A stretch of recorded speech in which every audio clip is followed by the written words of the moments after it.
Sadness. Difficulty concentrating. Loss of interest. Depression can be treated. The first step is talking.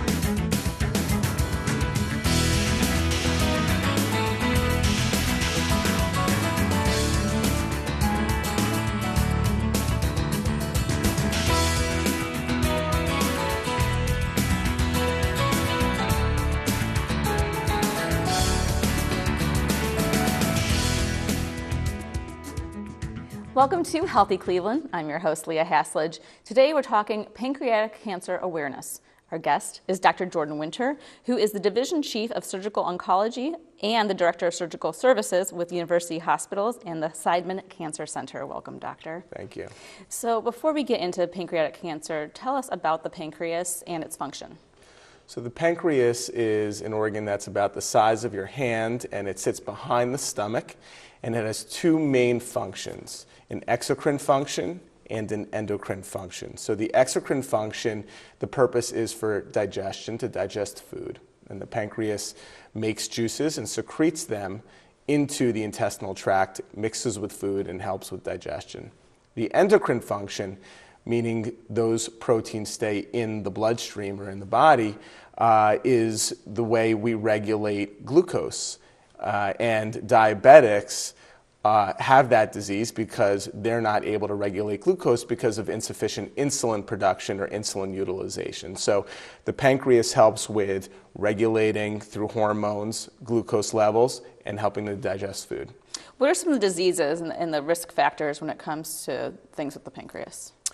The two main diseases, or three main diseases related to the pancreas, most common, are pancreatitis, which is inflammation of the pancreas. That can be an acute illness where patients become very sick very rapidly, or chronic, where they have that over many months or years, and it can be relapsing and wax and wane. The second is diabetes, where you have an insufficient amount of insulin production needed to regulate glucose levels. And the third are tumors or cancers like pancreas cancer. What are some of the symptoms that pancreatic cancer can present itself? Are there telltale signs that we should be aware of? Sure. Well, there are common signs that we all associate with pancreas cancer that the textbooks have been illustrating for many years, and those are things like jaundice. Your skin turns yellow, your eyes turn yellow. Pruritus, which is you have an itchy sensation on your skin. Patients can actually develop scratch marks because they're scratching so much. And steatorrhea, which is a greasy diarrhea due to malabsorption related to a blockage of the pancreatic duct, so you get insufficient digestion. There are also syndromes or clusters of symptoms that are common in pancreas cancer, but I think the lay public and physicians actually underappreciate, and I think are really important to consider. And those are depression, unintended weight loss, and diabetes. So exacerbation of diabetes or new onset is a common presentation of pancreatic cancer. And if you have a cluster of those syndromes, that should tip off your provider or you that further evaluation is probably warranted. So if a viewer has any of these symptoms, who should they call? How should they proceed? Anytime a person has any new symptoms that they can appreciate, whether they're associated with an illness like pancreatic cancer or otherwise, they really should pay attention to it and see a physician just to have them evaluated. So it's no different with these types of symptoms.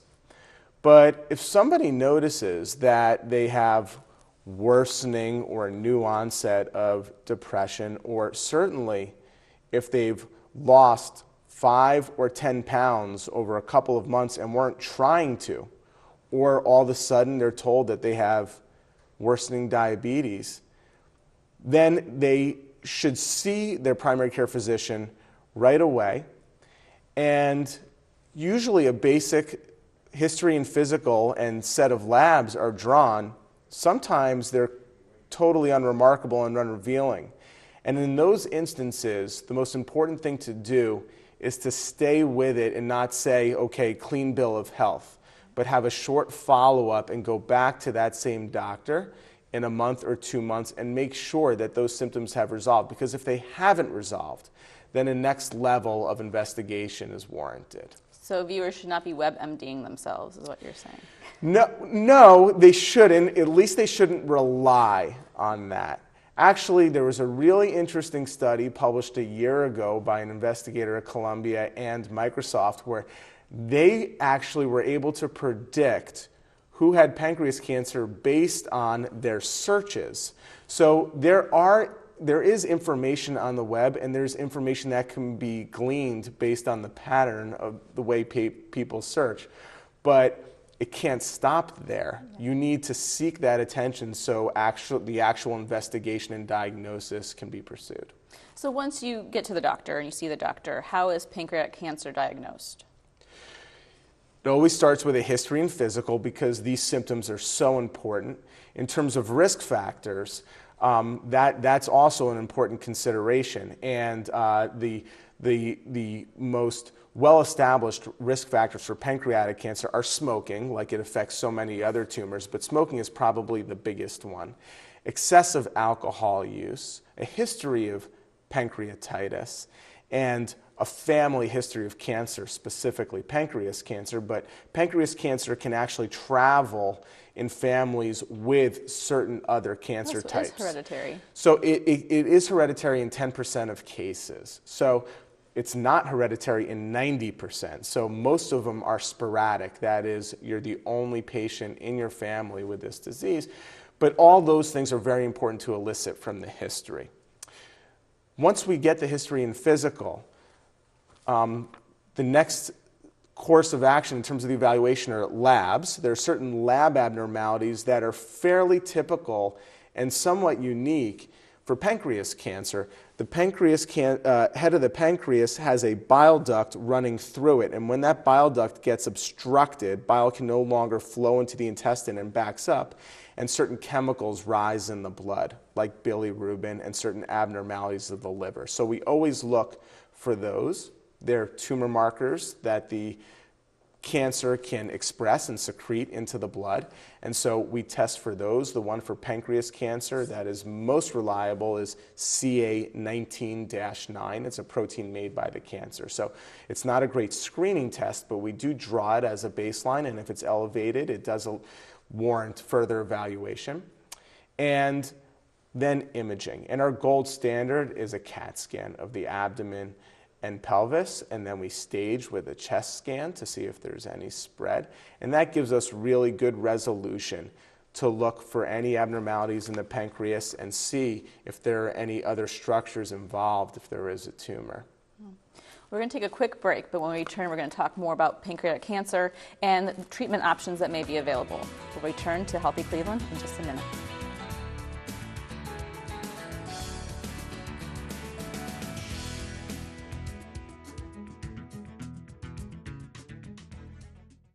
One in 6 seniors faces the threat of hunger, and millions more live in isolation.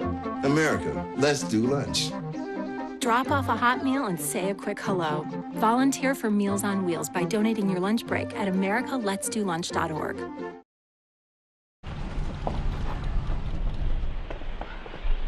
Got a quarter?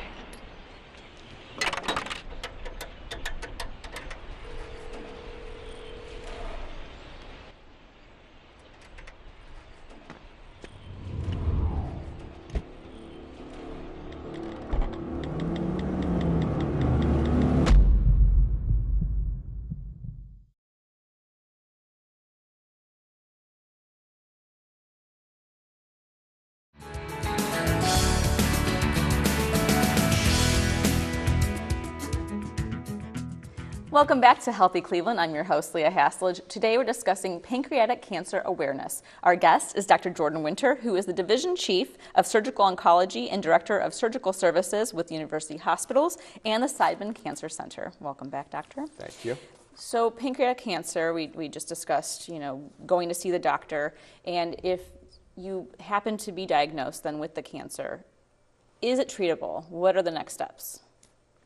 So it is treatable, but it's important to, I think, establish expectations with patients. And what I tell patients is we don't have a good crystal ball. There's no way for us to forecast how long we can control the disease before it progresses or before it comes back. But we have patients that do exceptionally well, and I think it's important to highlight those experiences.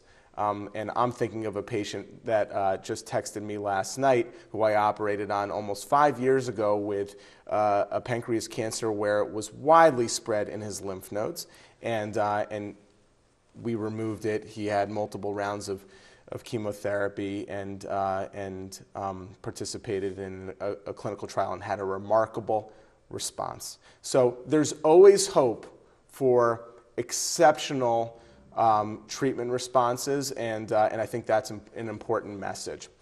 The standard therapies are surgery, chemotherapy, and radiation, and depending on what stage of disease a patient has, we will recommend a different group of therapies and perhaps sequence them in a tailored way based on stage. So patients who have localized disease, where it can be removed safely, are offered surgery in combination with chemotherapy and often radiation, and sometimes that sequence varies. If the tumor is localized, but it invades blood vessels that cannot be removed and that a patient cannot live without, then they're not eligible for surgery. Initially, they're offered chemotherapy and often radiation with the hope that we can shrink the tumor and get them to surgery. And if a patient has spread of disease, then they'd be eligible for systemic treatments, which go all over the body, and those include chemotherapy or experimental trials such as immunotherapy. You mentioned clinical trials earlier. What should viewers know about clinical trials, and is anyone eligible to do this? Clinical trials are one of the most important subjects in the conversation about pancreatic cancer. Pancreas cancer is the most aggressive cancer of all the common cancers. And we have made progress in the last 10 to 15 years, but we haven't made enough progress. And the way we're going to do that is with great research in the lab and with great clinical trials enrolling patients. Currently, only 5% of all patients with pancreas cancer enroll in a clinical trial. And can you imagine how much further along we would be if the enrollment rate was 80% or 85%? We could accrue to trials faster, complete them, get our answers, try new therapies. Are people so afraid that's to do our it? goal. They are. Anybody can enroll in a clinical trial. There's eligibility criteria with each trial, and so that eligibility criteria asks questions such as what stage of disease a patient has, how healthy they are otherwise, and more specific details related to those things. If you meet eligibility criteria, you can enroll in a clinical trial at no cost to the patient, typically. And at University Hospital Seidman Cancer Center, we make it a point to have a clinical trial open for every single patient with pancreas cancer, and we think that that's really important. And so a patient with surgically removable disease would be eligible for one trial, while patients with advanced pancreas cancer might be eligible for a different trial.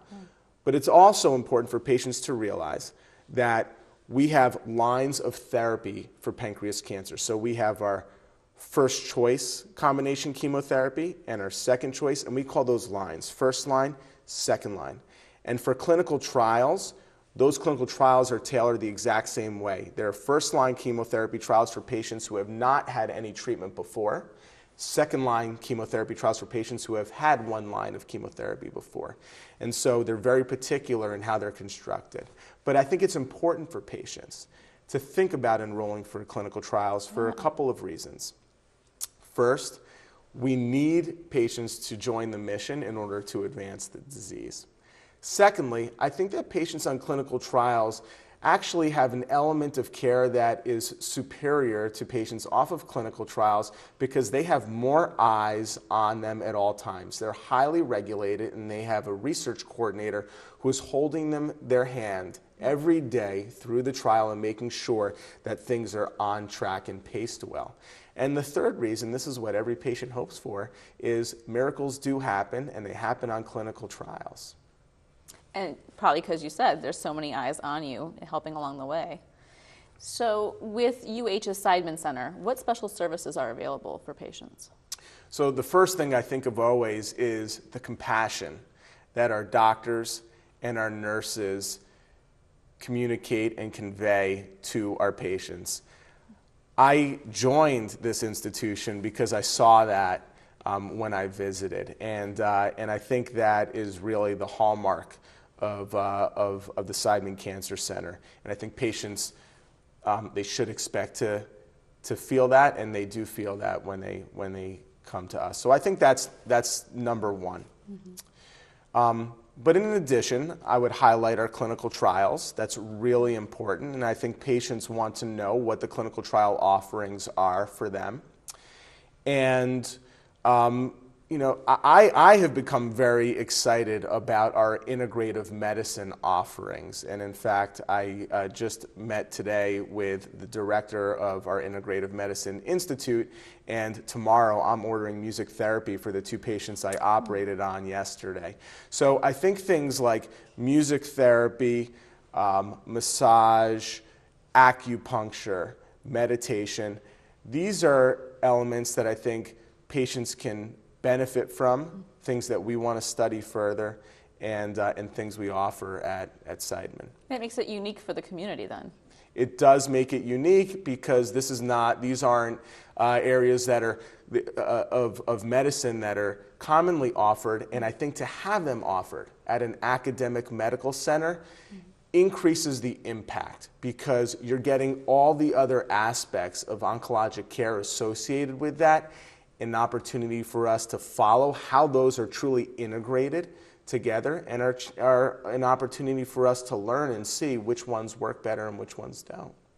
Is there anything else you think viewers should know about pancreatic cancer and the Seidman Cancer Center? I think that patients should take away from it that it should not be perceived as a death sentence, that we do have treatments that are available.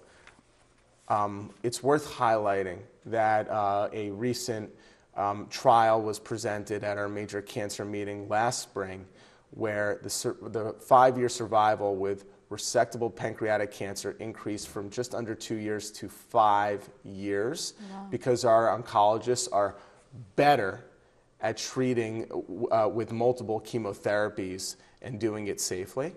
I think people should take home the idea that I really believe we are on the cusp of major advances for this disease. Mm-hmm. I think that there's incredible research going on at our institution and at others, and I'm very eager for that to happen. How can we get more information on UH and Seidman Center? If you go to uhhospitals.org, that will give you all of the links to our cancer center, the Seidman Cancer Center, and we'd love to have that traffic and help as many people as we can. Thank you so much, Dr. Winter, for being here today. I know I've learned a lot, and I'm sure our viewers have as well. Thank you. It was great to be here. Thanks. And thank you for tuning in to Healthy Cleveland. I'm Leah Haslage. Of course, we'll have all this information for you at our website, tv20cleveland.com. Until next time.